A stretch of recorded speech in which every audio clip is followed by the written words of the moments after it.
আসসালাম সাহাবা, আসসালাম সাহাবা, আসসালাম সাহাবা, আসসালাম সাহাবা। আসসালামু আলাইকুম ওয়া রাহমাতুল্লাহ। আলহামদুলিল্লাহি রাব্বিল আলামিন ওয়াল আকিবাতু লিল মুত্তাকিন ওয়া আলা আলিহি ওয়া আসহাবিহি আজমাইন, আম্মা বাদ। সুপ্রিয় দর্শক, দূরেও কাছে যে যেখান থেকে দেখছেন, মাহে রমাদানের এই গুরুত্বপূর্ণ সময়ে আপনাদেরকে স্বাগত জানাচ্ছি আপনাদের প্রিয় চ্যানেল জিটিভির পর্দায় ইসলামী ব্যাংক বাংলাদেশ পিএলসি নিবেদিত প্রেরণার বাতিঘর অনুষ্ঠানে, powered by Islami bank foundation, ওয়ালিয়া হজ কাফেলা ও আন্তরিক হজ কাফেলা। আপনাদের সাথে পুরো অনুষ্ঠান জুড়ে আছি আমি মোহাম্মদ সাজিদুল ইসলাম। সুপ্রিয় দর্শক, সাহাবীদের জীবনাচারমূলক অনুষ্ঠান প্রেরণার বাতিঘর, রাসূল সাল্লাল্লাহু আলাইহি সাল্লামের এক একজন বিশিষ্ট সাহাবীর জীবনী নিয়ে আমরা অনুষ্ঠানে আলোচনা করে থাকি। আজকে আমরা আলোচনা করব রাসূল সাল্লাল্লাহু আলাইহি সাল্লামের একজন বিশিষ্ট সাহাবী কাব বিন মালিক রাদিয়াল্লাহু তাআলা আনহু-এর জীবনী সম্পর্কে। আর এই সম্পর্কে আলোচনার জন্য আমরা দুজন ইসলামিক স্কলারকে আমন্ত্রণ জানিয়েছি। আপনাদের সাথে আমাদের মেহমানদেরকে পরিচয় করিয়ে দিচ্ছি। আমাদের সাথে আজকে উপস্থিত আছেন ঢাকা বিশ্ববিদ্যালয়ের ইসলামিক স্টাডিজ বিভাগের সম্মানিত অধ্যাপক প্রফেসর ডক্টর ইউসুফ ইবনে হুসাইন স্যার। আসসালামু আলাইকুম ওয়া রাহমাতুল্লাহি ওয়া বারাকাতুহু। ওয়ালাইকুম আসসালাম ওয়া রাহমাতুল্লাহ। স্যার কেমন আছেন? আলহামদুলিল্লাহ, আপনি কেমন আছেন? জি, আলহামদুলিল্লাহ। আমাদের সাথে আরেকজন মেহমান উপস্থিত আছেন বাংলাদেশ ইসলামী বিশ্ববিদ্যালয়ের ইসলামিক স্টাডিজ বিভাগের সহযোগী অধ্যাপক ডক্টর মুফতি আবু সাইদ খান স্যার। আসসালামু আলাইকুম রহমতুল্লাহ। ওয়ালাইকুম আসসালাম ওয়া রাহমাতুল্লাহ। স্যার কেমন আছেন? আলহামদুলিল্লাহ। স্যার, আমাদের আজকের আলোচনার বিষয় হচ্ছে কাব বিন মালিক রাদিয়াল্লাহু তাআলা আনহু। তো শুরুতে আমরা আপনার কাছে আসব, কাব বিন মালিক রাদিয়াল্লাহু তাআলা আনহু এর পরিচয় সম্পর্কে যদি একটু বলতেন স্যার। আলহামদুলিল্লাহ রব্বিল আলামিন ওয়াসসালাতু ওয়াসসালামু আলা আশরাফিল আম্বিয়া ওয়াল মুরসালিন ওয়া আলা আলিহি ওয়া আসহাবিহি আজমাইন। রাসূলুল্লাহ সাল্লাল্লাহু আলাইহি ওয়াসাল্লামের সাহাবীদের মধ্যে অন্যতম আনসারি সাহাবী একজন হচ্ছে কাব ইবনে মালিক রাদিয়াল্লাহু তাআলা আনহু। আল্লাহ রাসূলের সাহাবীদের মধ্য থেকে প্রথম দিকে যারা মুসলমান হয়েছে, তো তাদেরকে দুভাগে ভাগ করা হয়। একদল মক্কা থেকে যারা মদিনায় হিজরত করেছেন তারা হচ্ছে মুহাজির, আর তাদেরকে রিসিভ করেছেন, সহযোগিতা করেছেন, আশ্রয় দিয়েছেন, ভ্রাতৃত্বতার সম্পর্কে মধ্য দিয়ে তাদের ভবিষ্যতের থাকা খাওয়া সব কিছুর অ্যারেঞ্জমেন্ট করেছেন মদিনায়, তাদেরকে বলা হয় আনসার। তো এই আনসারদের মধ্যে মদিনার প্রভাবশালী দুটি গোত্র ছিল, একটা ছিল আউস এবং একটা ছিল খাজরাজ। কাব ইবনে মালিক রাদিয়াল্লাহু তাআলা আনহু খাজরাজ গোত্রের অন্তর্ভুক্ত একজন ব্যক্তি ছিলেন এবং প্রথম দিকেই হিজরতের পূর্বে ঐতিহাসিকভাবে যে আকাবার শপথ, সেখানে তিনি ইসলাম গ্রহণ করেন। পরবর্তীতে তিনি বদরে অংশগ্রহণ করতে পারেন নাই। উহুদ যুদ্ধ থেকে সবগুলো যুদ্ধে তিনি অংশগ্রহণ করেছেন। তো তাবুক যুদ্ধে তিনি অংশগ্রহণ করেন নাই। ব্যক্তিগতভাবে যাবেন বলে এক পর্যায়ে রাসূলুল্লাহ সাল্লাল্লাহু আলাইহি ওয়াসাল্লাম অনেক দূর চলে গেলেন, আর তার পক্ষে রাসূলুল্লাহ সাল্লাল্লাহু আলাইহি ওয়াসাল্লামের সাথে অন্তর্ভুক্ত হওয়া সম্ভব হয়ে ওঠেনি। এরপরে তিনি ৫৫ হিজরির দিকে তিনি মারা যান। রাসূলুল্লাহ সাল্লাল্লাহু আলাইহি ওয়াসাল্লামের হিজরতকালে তার বয়স ছিল তখন ৩৫, আর রাসূলুল্লাহ সাল্লাল্লাহু আলাইহি ওয়াসাল্লামের মৃত্যুর পরেও তিনি আরও প্রায় ৪৫, ৪৩, ৪৪ বছর পর্যন্ত জীবিত ছিলেন। তো ফলে প্রায় ৮০ বছর বা ৭৯ বছর এরকম বয়সে তিনি ইন্তেকাল করেন। মদিনাতে তাকে দাফন করা হয়। এ হচ্ছে কাব ইবনে মালিক রাদিয়াল্লাহু তাআলার সংক্ষিপ্ত পরিচয়। জি, আমরা বিস্তারিত জানবো ইনশাআল্লাহ। জি স্যার, আপনাকে ধন্যবাদ। আমরা এখন আসবো ডক্টর ইউসুফ ইবনে হুসাইন স্যারের নিকট। স্যার, আমরা আপনার নিকট জানতে চাই, কাব বিন মালিক তিনি আকাবার শপথের যে ঘটনা, এই ঘটনার সাথে তিনি সম্পৃক্ত রয়েছেন, এই সম্পর্কে যদি একটু বলতেন। কাব বিন মালিক রাদিয়াল্লাহু তাআলা আনহু তিনি যেমনটি স্যার বললেন যে তিনি আনসার সাহাবী ছিলেন।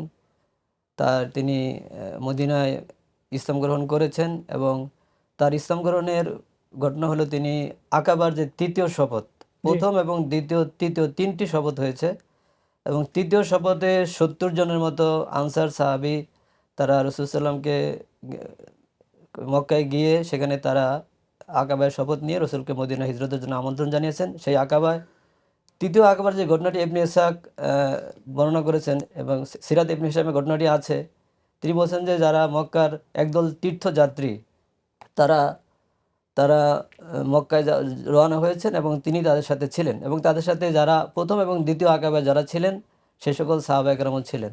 জি, তো তারা সবাই মিলে যখন যাচ্ছিলেন মদিনায়, রাসূলের দাওয়াত পৌঁছে গিয়েছিল এবং তারা নামাজ পড়তেন মদিনায় থাকতেই। তো সফরের সময় সাহাবায়ে কেরাম তখন প্রথম কিবলা ছিল আমাদের বাইতুল মাকদাস, শামের দিকে ফিরে যারা মুসলিম তারা নামাজ পড়েছেন। আল বারা নামে একজন কুরাইশ এবং তীর্থযাত্রী, তিনি নামাজ পড়তেন, কিন্তু তিনি নামাজ পড়েছেন কাবার দিকে ফিরে। তিনি বললেন যে আমি কাবাকে পিছনে রেখে নামাজ পড়াকে অপছন্দ করি। তখন তার সাথে অন্যান্য মুসলিমরা তাকে বললেন যে আল্লাহ রসুল তো বাইতুল মাকদাসের দিকে ফিরে নামাজ পড়েন, সেটা আমাদের কেবলা, সুতরাং আপনি কীভাবে তার থেকে ভিন্ন করবেন?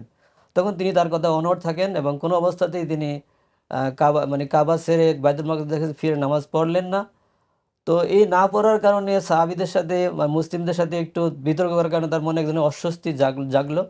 তখন তারা যখন মক্কায় পৌঁছে এই আল বারা এবং কাব বিন মালিক, তারা দুজন রসুল সাল্লামের সাথে দেখা করতে যাবেন এবং আল বারাই তাকে প্রস্তাব দিলেন যে চলো আমরা মুহাম্মদের কাছে যাই এবং যে আমরা যে বিষয়টা নিয়ে বিতর্ক করেছি সেটা নিয়ে আমরা আলোচনা করি, তাকে জানাই।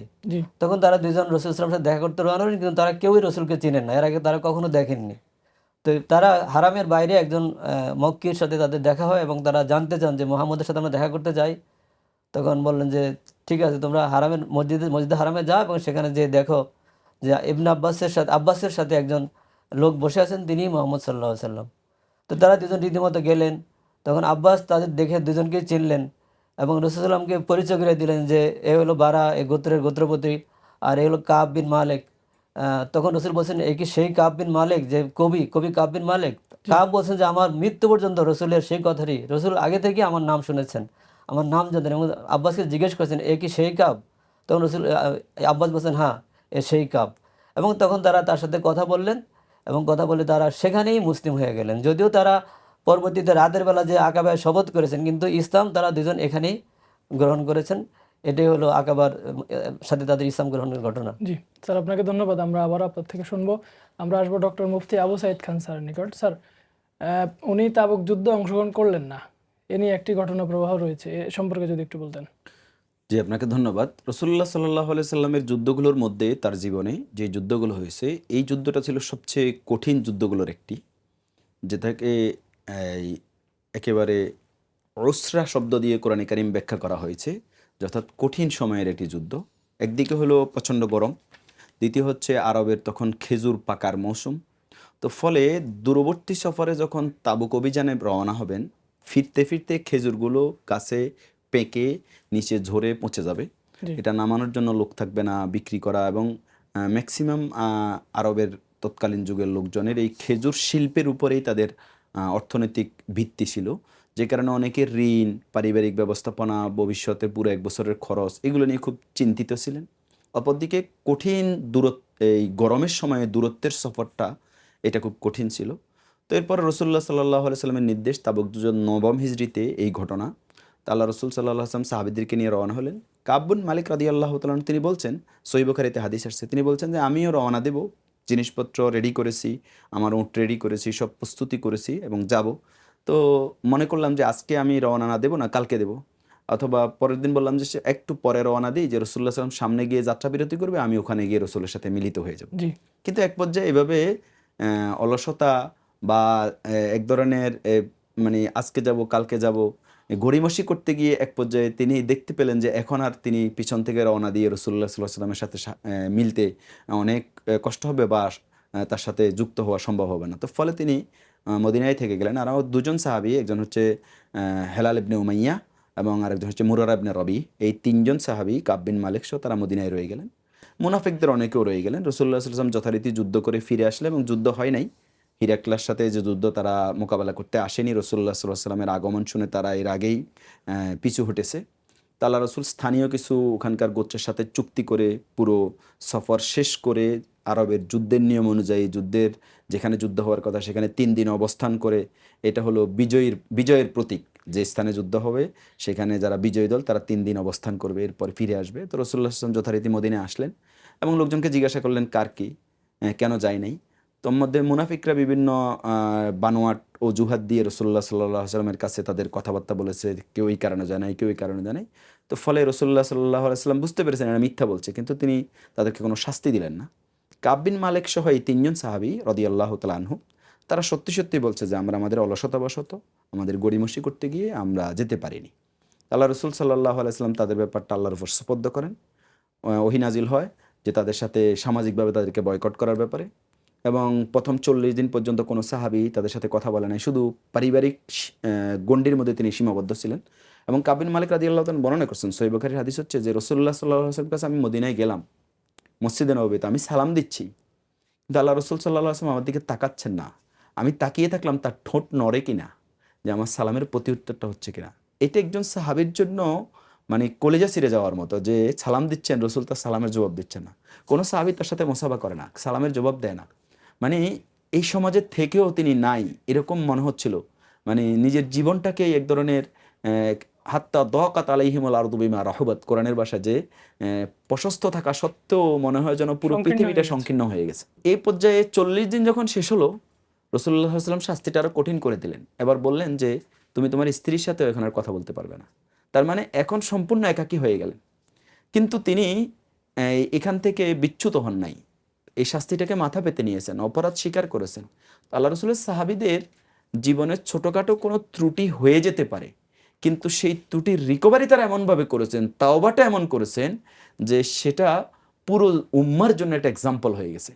যে তিনি এমন তওবা করেছেন, আল্লাহর কাছে কেঁদেছেন, যে শেষ পর্যন্ত 50তম দিনে কোরআনে কারিমের ওহী নাজিল হয়ে সূরা তাওবা, লাকাদ তাওবাল্লাহু আলান নবী ওয়াল মুহাজিরিন, এই আয়াত নাজিল হয়ে যে আল্লাহ তাআলা এই কাব বিন মালিক, হেলাল ইবনে উমাইয়া, মুরারা ইবনে রবির তাওবা কবুল করেছেন।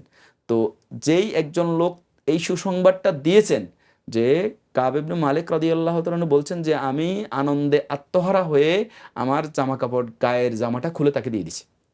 তিনি রাসূলুল্লাহ সাল্লাল্লাহু আলাইহি ওয়াসাল্লামের সাথে মদিনা মসজিদে নববীতে এসে সাক্ষাৎ করেন। তো এই যে তাওবা কবুল হওয়া, পরবর্তীতে সবাই তাদেরকে অভিনন্দন জানিয়েছেন, কোলাকুলি করেছেন, মুসাফা করেছেন। তো তিনি যুদ্ধে যান নাই, কিন্তু সত্যটা স্বীকার করেছেন এবং এমন তওবা করেছেন, কোরআনে কারিমের আয়াত নাজিল হয়ে তার তওবা কবুলের ঘোষণা আল্লাহ তাআলা দিয়েছেন। কিয়ামত পর্যন্ত এটা তেলাওয়াত জারি আছে, উম্মার জন্য একটা বিরাট শিক্ষণীয় ঘটনা এটি। স্যার আপনাকে ধন্যবাদ। আমরা বিরতির পর আবারও আপনাদের থেকে শুনবো। সুপ্রিয় দর্শক, সময় হলো একটি বিরতির পর আমরা আবারও ফিরে আসবো। ততক্ষণে আমাদের সাথে থাকুন। সুবহানাল্লাহি ওয়া বিহামদিহি, সুবহানাল্লাহিল আযীম। সুপ্রিয় দর্শক, বিরতির পর আবারও ফিরে এলাম। আপনারা দেখছেন ইসলামী ব্যাংক বাংলাদেশ পিএলসি নিবেদিত প্রেরণার বাতিঘর অনুষ্ঠান, powered by Islami bank foundation, ওয়ালিয়া হজ কাফেলা ও আন্তরিক হজ কাফেলা। সুপ্রিয় দর্শক, বিরতির পর আমরা শুনছিলাম হযরত কাব বিন মালিক রাদিয়াল্লাহু তাআলা আনহু এর জীবনী সম্পর্কে। আমরা আসবো এখন আমাদের মেহমান প্রফেসর ডক্টর ইউসুফ ইবনে হুসাইন স্যারের নিকট। স্যার, ওনার যে কাব্য চর্চা এবং ইসলামের জন্য সেবা, তিনি একজন কবি ছিলেন, এই সম্পর্কে যদি আপনাকে ধন্যবাদ। তো আমি দর্শকদের জন্য আমাদের স্যার বলেছেন, সেখানে একটু যোগ করে আগাতে চাচ্ছি। সেটা হলো যে রাসূলুল্লাহ সাল্লামের প্রথম যুদ্ধ ছিল বদরের যুদ্ধ, আর সর্বশেষ যুদ্ধ ছিল তাবুকের যুদ্ধ। এই দুটো যুদ্ধেই কাব বিন মালিক অংশগ্রহণ করেননি। তিনি নিজেই হাদিস বলছেন, বুখারী শরীফের হাদিস, যে আমি প্রথমটি অংশগ্রহণ করিনি, কারণ সেটা আমাদের যুদ্ধের ঘোষণা ছিল না। তাড়াহুড়া করে রাসূলুল্লাহ বের হয়ে গেছিলেন আবু সুফিয়ানের কাফেলাকে আটকানোর জন্য, তাকে যুদ্ধের ইচ্ছা ছিল না এবং যুদ্ধের ঘোষণাও ছিল না। পরবর্তীতে যুদ্ধ হয়েছে, এই জন্য রাসূল সেই যুদ্ধে যারা যায়নি তাদেরকে ভর্ৎসনা করেননি, আমিও তাদের মধ্যে ছিলাম। কিন্তু ঘটনাচক্রে রাসূলের জীবনের সর্বশেষ যুদ্ধ যেটি তাবুক যুদ্ধ, রোমানদের সাথে, রোমান বাহিনী ছিল সেই সময়ের সুপার পাওয়ার। রাসূল সাল্লাল্লাহু স্বাভাবিকভাবে কোনো যুদ্ধের সময় ঘোষণা দিতেন না যে আমরা যুদ্ধে যাচ্ছি, কিন্তু এইটাই তিনি তার নিয়ম বহির্গতভাবে তিনি ঘোষণা করলেন আগে থেকে, যাতে করে যেহেতু দীর্ঘদিনের সফর, কষ্টসাধ্য সফর, সবাই প্রস্তুতি নেয়। এবং সেই ঘোষণা করার পরে অনেকেই যায়নি। এই 83 জনের 80 জনই রসুলের কাছে এসে মিথ্যা বলে এটা বলেছেন, ওজর পেশ করেছেন এবং রসুল তাদের জন্য দোয়াও করেছেন। কিন্তু এই 3 জন, বিশেষ করে কাব বিন মালিক, তিনি সত্যটা বলে দিয়েছেন এবং তার গোত্রের লোকেরাও তাকে চাপ দিয়েছে যে তুমি তো সব যুদ্ধে অংশগ্রহণ করেছো, তুমি কেন এই সত্য বলছো, তুমি একটু ওজর পেশ করো। তিনি একবার চিন্তাও করেছেন, তখন তিনি যখন শুনতে পেলেন যে মুরারার মতো এবং হেলালের মতো, হেলাল বিন উমাইয়ার মতো লোক যেহেতু আছে আমার সাথে, তারা বৃদ্ধ, তারাও তো অবাক করছে, তারাও যায়নি, এই জন্য তিনি আর সেই অসত্যের আশ্রয় নিলেন না, তিনি সেটি করলেন। এবং পরবর্তীতে স্যার যেটা বলেছেন যে মোট 50 দিন তাদেরকে সামাজিকভাবে বিচ্যুত করা হয়েছে, সামাজিকভাবে সম্পর্ক ছিন্ন করা হয়েছে। ইভেন তাদের পরিবারের লোকেরা তাদের সাথে কথা বলে। 40 দিন পরে তাদের স্ত্রীদের থেকেও তাদেরকে আলাদা করে দেওয়া হয়েছে। শুধু হেলাল খুব অতি বৃদ্ধ ছিলেন, তার স্ত্রী তার রাসূলের অনুমতি নিয়ে তার সাথে ছিলেন, যেহেতু সে একা কিছু করতে পারে না। তো এই যে বিষয়গুলো, এবং যে তাকে সংবাদটা দিয়েছে এত প্রচণ্ড চাপের মধ্যে তাকে তাকে তার আর কোনো কাপড় ছিল না, তবে সেই কাপড়টি তিনি খুলে দিয়ে দিলেন এবং পরবর্তীতে সেই কাপড় তার কাছে চেয়ে নিয়ে আবার রসুলের সাথে দেখা করতে গেলেন এবং রসুলের সাথে মসজিদে ঢুকলেন, তখন রসুল মানে তালহা দৌড়ে এসে তাকে খোশ আমদের জানালো, ধন্যবাদ জানালো। তিনি রসুলের সাথে গিয়ে সাক্ষাৎ করলেন, রসুলের দুই হাত ধরে চুম্বন করলেন। রসুলাম তাকে বললেন যে তোমার জন্মের পরে মৃত্যু পর্যন্ত আজকের দিনের মতো কোনো সুখকর দিন, অন্যতম দিন, শ্রেষ্ঠ দিন তোমার জীবনে আর হবে না। মানে এই দিনটাই ছিল তোমার জন্য সবচেয়ে শ্রেষ্ঠ দিন, যা আল্লাহ তোমার কথা কবুল করেছেন এবং সেটা কোরআনে তিনি ঘোষণা করেছেন। আর যেটি পরে আমাকে বলছিলেন যে কাব্যচর্চা, তিনি একজন স্বভাব কবি ছিলেন, কবি, তিনি শায়ের মুখাদ্রাম, যারা জাহিলি যুগে কবি ছিলেন, ইসলামের যুগে কবি ছিলেন এবং তিনি ইসলামের পক্ষে লড়েছেন। রসুল বলেছেন যে মানুষ যুদ্ধ করে দুইভাবে, একটা হলো অস্ত্র দিয়ে, আর একটা হলো জিহ্বা দিয়ে। তুমি হলো জিহ্বা দিয়ে ইসলামের জন্য যুদ্ধ করতেছ। তো তিনি তার জীবনের সমস্ত জায়গায় একেবারে বদরের যুদ্ধ থেকে, বদরের যুদ্ধে যারা শহীদ হয়েছেন, যারা আহত হয়েছেন, বন্দীদের নিয়ে তিনি কবিতা রচনা করেছেন। ওহুদের যুদ্ধে যে সাইয়্যিদুশ শুহাদা হামজা রাদিয়াল্লাহু তাআলা আনহুকে নিয়ে তিনি কবিতা রচনা করেছেন এবং তিনি সাফিয়াকে বলছেন যে হামজার জন্য মাতম করতে থাকে এবং মাতম যেন তোমাদের ক্লান্ত না করে, কারণ হামজা ছিল সিংহ। এভাবে কবিতার মাধ্যমে তিনি উৎসাহিত করেছেন। খাইবার নিয়ে তিনি, আহজাবের যুদ্ধ নিয়ে তিনি কবিতা রচনা করেছেন। তিনি বেরে মাউনার ঘটনা নিয়ে কবিতা রচনা করেছেন। তিনি মুতার যুদ্ধে যে 3 জন সাহাবী পরপর সেনাপতি শহীদ হলেন, তাদের বীরত্ব গাথা নিয়ে তিনি কবিতা রচনা করেছেন। এই ধরনের কাব্য চর্চা এবং তার কবিতাগুলো সব ছিল তার মানে কবি তো 3 জন ছিলেন, হাসান ইবনে সাবিত, কাব ইবনে মালিক এবং আব্দুল্লাহ ইবনে রাওয়াহা। 3 জন ইসলামের বড় কবি ছিলেন। এই 3 জনের মধ্যে তিনি একমাত্র ব্যক্তি যিনি মানে যুদ্ধের ময়দানে কাফিরদের মনে ভীতি সঞ্চার করা এবং মুসলমানদের মন থেকে ভীতি দূর করা, এটাই ছিল তার প্রধান এবং অন্যতম লক্ষ্য, যাতে মুসলমানরা যুদ্ধ ভয় না পায় এবং কাফিররা যুদ্ধে প্রচণ্ড ভয় পায়। এই লক্ষ্য নিয়ে তিনি কবিতা রচনা করতেন এবং তিনি তার কবিতার মাধ্যমে মূর্তির সমালোচনা করেছেন। তিনি তার কবিতার মাধ্যমে ইসলামের পক্ষে কথা বলেছেন। তো এই সকল বিষয়ে তিনি তার কবিতার এত প্রভাব ছিল যে একবার তার কবিতা শুনে দাউস গোত্র ভয়ে তিনি কবিতার মাধ্যমে তাদেরকে হুমকি দিয়েছেন যে আমরা যদি তরবারি খুলি তাহলে কার উপর যা পড়বে এটা বুঝতে পারবেন। এই কবিতা শুনে দাউস গোত্র পুরো গোত্র ইসলাম গ্রহণ করে ফেলেছে। মানে তার কবিতার প্রভাব এত বেশি ছিল। সুতরাং তার এই কাব্য চর্চা ইসলামের জন্য অনেক বেশি সহায়ক ছিল। আল্লাহ সুবহানাহু ওয়া তাআলা বলেছেন যে যারা আশ-শুআরা ইয়াত্তাবিউল গাউন, পরে যখন তিনি একদিন রাসূলের কাছে বলেছেন যে আমরা তো কাব্য চর্চা করি, আল্লাহ আমাদের নিয়ে কথা বলেছেন।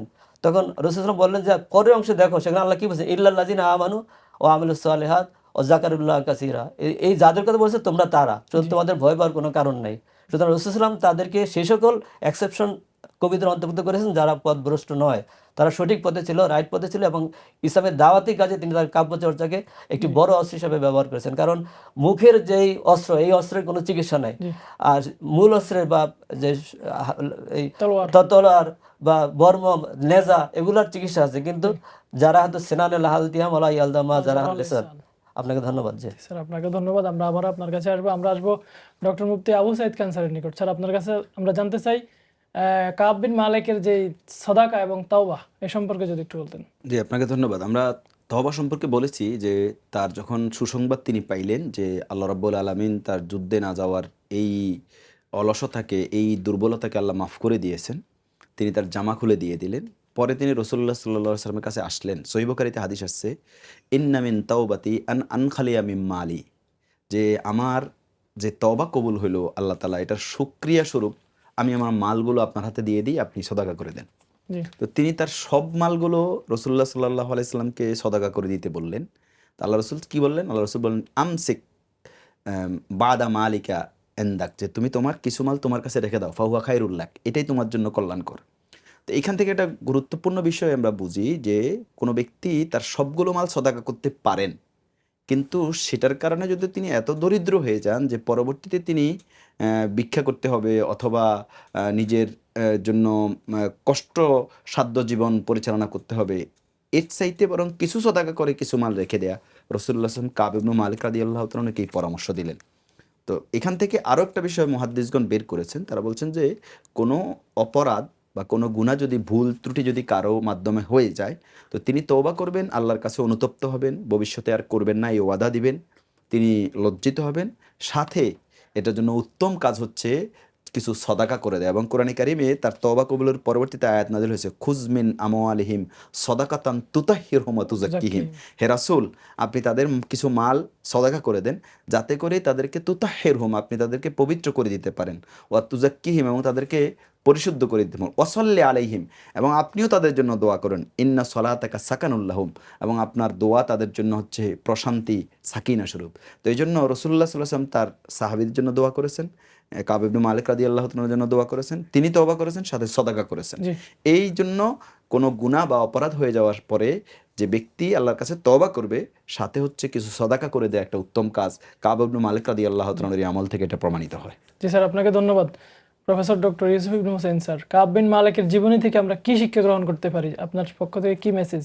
আমরা শিখতে পারি যে তিনি বলেছেন যে তিনি কখনো সত্য থেকে বিচ্যুত হননি। বিশেষ করে তাবুক যুদ্ধে যে তার তওবা কবুল হওয়ার ঘটনা, সেখান থেকে আমরা শিখতে পারি। এবং আমরা নিশ্চয়ই আমরা দর্শকদের জন্য বলতে চাচ্ছি যে তাবুকের যে তওবাকালীন সময়ে তার উপর যখন সামাজিকভাবে তাকে সমাজচ্যুত করা হলো, তখন কিন্তু গাসসান গোত্রের গোত্রপতি তার কাছে লোক নাবাতা নামে একজনকে পাঠিয়েছেন, এবং তিনি বাজারে গিয়েছিলেন বাজার করার জন্য।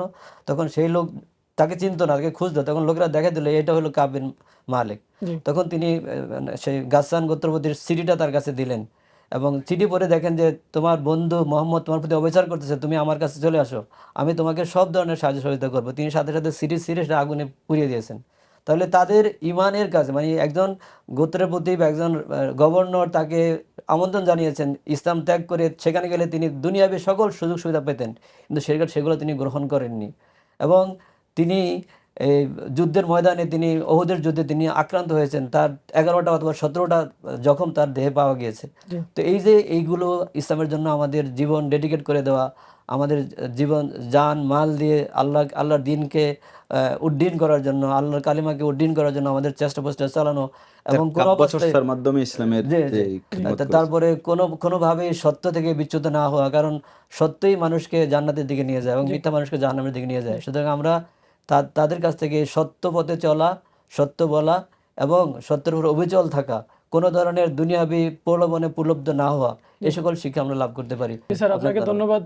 আমরা ডক্টর মুফতি আবু সাঈদ খান স্যার, আপনি সংক্ষেপে যদি একটু শিক্ষা সম্পর্কে। স্যার বলেছেন যে কাব ইবনে মালিক রাদিয়াল্লাহু তাআলার জীবন থেকে আমরা কি শিক্ষা পেতে পারি, সাথে যে কোনো ভুল ত্রুটি যদি আমাদের হয়ে যায়, তাহলে কায় মনোবাক্যে আল্লাহর কাছে তওবা করা, এই ধরনের একটা অনুভূতি এই সাহাবী থেকে আমরা এখানে পাই। তার কাব্যচর্চার কথা স্যার বলেছেন যে কাব্যচর্চার মধ্যে দিয়ে তিনি ইসলামের পক্ষে, দ্বীনের পক্ষে ভূমিকা রেখেছেন। আমাদের মধ্যে যারা কাব্য প্রতিভা আছে, লিখনির যোগ্যতা আছে, দর্শকদের মধ্যে আমাদের অনেক মুসলিম ভাই বোনেরা রয়েছেন যাদের লিখনির যোগ্যতা আছে। সবাইকে আল্লাহ তাআলা একই যোগ্যতা দেন না, এক একজনের এক এক যোগ্যতা আছে। তো লিখনির মধ্য দিয়ে, কবিতার মধ্য দিয়ে, গল্পের মধ্য দিয়ে ইসলামের দ্বীনের জন্য দাওয়াতের কাজটাকে আমরা যাতে অব্যাহত রাখতে পারি, কাব ইবনে মালিক রাদিয়াল্লাহু তাআলার জীবন থেকে আমরা এটাও শিক্ষা পাই। স্যার, আসলে সাহাবীদের জীবনেতে ইসলামের জন্য ত্যাগ এবং অবদান অনেক, এটা অল্প সময় বলে শেষ করা আসলে সম্ভব না। আর সাহাবীরা আমাদের জন্য প্রেরণার বাতিঘর, তার মধ্যে অন্যতম হলেন কাব বিন মালিক রাদিয়াল্লাহু তাআলা। আপনারা দুজন অনেক কষ্ট করে এসে আমাদেরকে সময় দিয়েছেন। আশা করছি আপনাদের দুজনের কথার দ্বারা আমাদের দর্শকরা উপকৃত হবে। আপনাদেরকে ধন্যবাদ। আপনাকেও ধন্যবাদ। ধন্যবাদ। জি, সুপ্রিয় দর্শক, আমরা দেখতে দেখতে একেবারে অনুষ্ঠানের শেষ পর্যায়ে চলে এসেছি, বিদায় নেওয়ার পালা। আগামী দিন রাসূল সাল্লাল্লাহু আলাইহি সাল্লামের আরেকজন সাহাবীর জীবনী নিয়ে হাজির হয়ে যাব। ততক্ষণে আল্লাহ রাব্বুল আলামিন আপনাদেরকে ভালো রাখুন। সুবহানাকাল্লাহুম্মা ওয়া বিহামদিকা আশহাদু আল্লা ইলাহা ইল্লা আনতা আস্তাগফিরুকা ওয়া আতুবু ইলাইক। আসসালামু আলাইকুম ওয়া রাহমাতুল্লাহ। আসসালাম সাহাবা, আসসালাম সাহাবা।